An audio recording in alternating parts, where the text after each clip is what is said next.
اعوذ باللہ من الشیطان الرجیم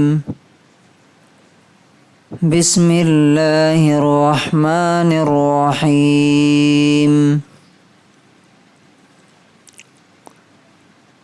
فَإِذَا قَضَيْتُم مَّنَاسِكَكُمْ فَاذْكُرُوا اللَّهَ كَذِكْرِكُمْ آبَاءَكُمْ أَوْ أَشَدَّ ذِكْرًا فَمِنَ النَّاسِ مَن يَقُولُ رَبَّنَا آتِنَا فِي الدُّنْيَا وَمَا لَهُ فِي الْآخِرَةِ مِنْ خَلَاقٍ۔ سورہ بقرہ سورہ نمبر 2 آیت نمبر 200۔ اور جب تم حج کے کام پورے کر لو تو اللہ تعالیٰ کو اسی طرح یاد کرو جس طرح تم اپنے باپ دادا کا ذکر کرتے تھے، بلکہ اس سے بھی بڑھ کر کے، اس سے بھی زیادہ۔ کچھ لوگ ایسے ہیں جو کہتے ہیں اے ہمارے مالک ہمیں دنیا میں ہی دے دیجیے اور آخرت میں ان کے لیے کوئی حصہ اور کوئی شیئر نہیں ہوگا۔ And when you have performed your Hajj rites, remember Allah as you had been remembering your forefathers, or with greater zeal. Some say, our Lord, give us in this world, and they shall have no share in the hereafter.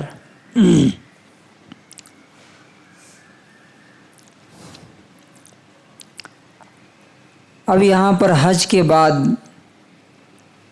حج کا بیان کرنے کے بعد اللہ تبارک و تعالیٰ نے اللہ تعالیٰ کو کثرت سے یاد کرنے کے لیے کہا ہے۔ سوال یہ ہے کہ حج تو پورا کا پورا اللہ کی عبادت ہے ہی۔ پورا حج میں کیا ہوتا ہے؟ لبیک اللہم لبیک ان الحمد والنعمت والشکر۔ پورا کا پورا حج کیا ہے؟ اللہ کی یاد ہی ہے۔ اور پھر یہاں کہا جا رہا ہے کہ جب حج کے ارکان پورے کر لو، حج کی ایکٹیویٹیز جب پوری ہو جائے تو پھر اللہ تعالیٰ کو یاد کرو۔ اور کیسے یاد کرو؟ جیسے تم اپنے باپ دادا کو یاد کرتے ہو۔ اب دیکھیے انسان کو اپنے ماں باپ سے کتنا اٹیچمنٹ ہوتا ہے۔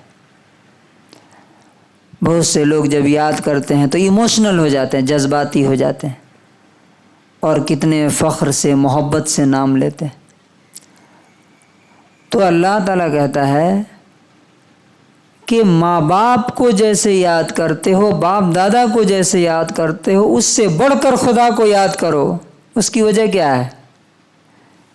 اس لیے کہ تم کو بھی اور تمہارے باپ دادا کو بھی جس نے بنایا ہے وہ زیادہ اس کا حقدار ہے کہ اس کو یاد کیا جائے۔ باپ دادا کب تک ہمارا ساتھ دے سکتے ہیں؟ کب تک ہماری مدد کر سکتے ہیں؟ اور اس کے پیچھے اس کا جو بیک گراؤنڈ ہے وہ یہ ہے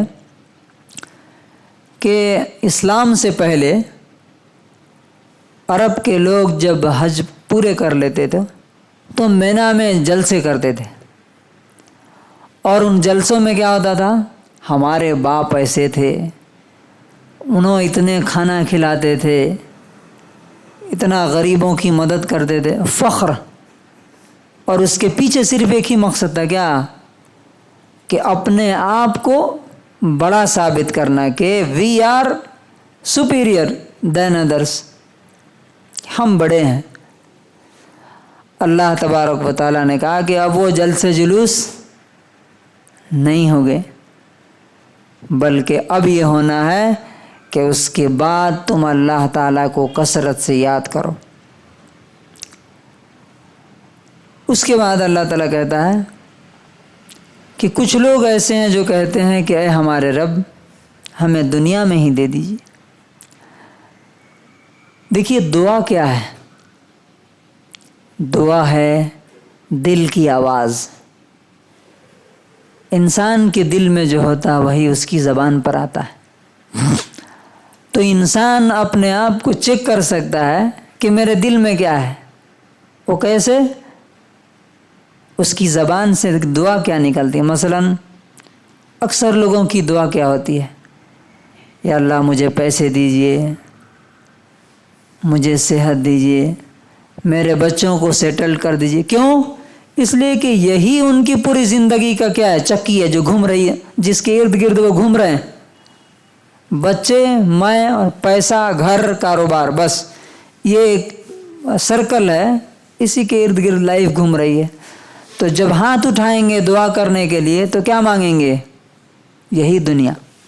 اب دیکھیے یہاں اللہ تعالیٰ نے منع نہیں کیا، لیکن اللہ تعالیٰ ایک مینٹلٹی بیان کرتا ہے کہ کچھ لوگوں کی دعا اور ان کی ساری کوشش اور اسٹرگل کیا ہے؟ آتنا فی الدنیا، بس دنیا میں ہمیں مل جائے، اچھا کھا لیں، اچھا پہن لیں، اچھا پی لیں، اچھا رہ لیں، اچھی عزت مل جائے، شہرت مل جائے، آخرت میں دیکھیں گے کیا ہوتا ہے۔ تو اللہ تعالیٰ نے کیا کہا؟ وَمَا لَهُ فِي الْآخِرَةِ مِنْ خَلَاقٍ، ایسے لوگوں کے لیے آخرت میں کچھ نہیں ہوگا۔ بھیکاری، بینک کرپٹ، کوئی پوچھے گا نہیں۔ کیوں؟ آخرت کے لیے کچھ کیا ہی نہیں۔ سمپل بات ہے، مثال کے طور پہ آپ نے ٹمکور میں سب کچھ بنایا ہے نا، آپ کا گھر ہے، کاروبار ہے، بزنس ہے، پیسہ سب کچھ یہیں پہ ہے، اور آپ کو اٹھا کر کے امریکہ میں ڈم کر دیا گیا کہ نہیں اب تم کو یہیں رہنا ہے، ہندوستان نہیں جانا ہے۔ تو وہاں کیا ہوگا؟ بھیک مانگنے کے علاوہ کوئی راستہ ہے؟ کیونکہ سب کچھ تو یہاں چھوڑ کے گئے نا۔ تو اسی طرح اللہ تعالیٰ سے کہتا ہے، اللہ تعالیٰ کہتا ہے کہ کچھ لوگ ایسے ہیں جن کا پورا فوکس یہی دنیا ہے۔ تو دنیا میں جو کمایا، جو کھایا، جو جمع کیا وہ رہ گیا یہاں، اب آخرت کے لیے چونکہ کچھ کیا ہی نہیں، اس لیے وہاں پہنچنے کے بعد ان کے پاس کچھ بھی نہیں، زیرو بیلنس۔ تو اس سے ہمیں کیا سبق ملتا ہے؟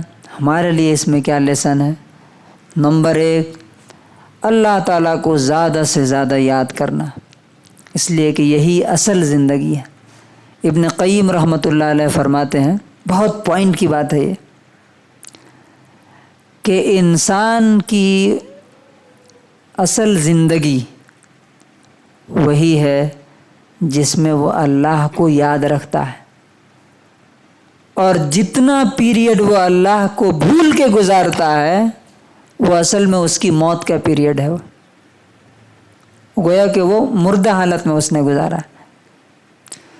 اور دوسرا سبق یہ ملتا ہے کہ ہمیں دنیا کے لیے بھی کوشش کر، آگے وہ دعا آ رہی ہے، ہمیں دنیا بھی چاہیے